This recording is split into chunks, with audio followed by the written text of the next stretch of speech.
নয়, দুজন সহপাঠীকে নিয়ে রাতেই ৩১৬ নম্বর রুম ভাঙবে। রাতে তারা তালা ভেঙে ভেতরে ঢুকল। ঘরের ভেতর পচা গন্ধে শ্বাস নেওয়া দায়। দেয়ালে শিকল ঝুলছে আর সিলিং ফ্যানের সঙ্গে পুরনো দড়ি বাঁধা। হঠাৎ বাতাস জোরে বয়ে গেল, দরজা নিজে থেকেই বন্ধ হয়ে গেল।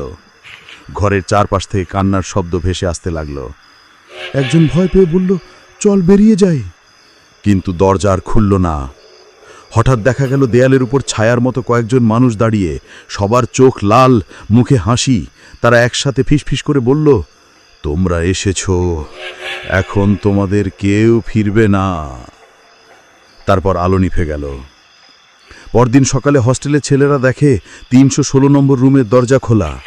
ভেতরে তানভীর অচেতন পড়ে আছে, আর তার দুজন বন্ধু নেই। শুধু দেয়ালে লাল রঙের লেখা, আমরা তিনজন মিলে এখন পূর্ণ।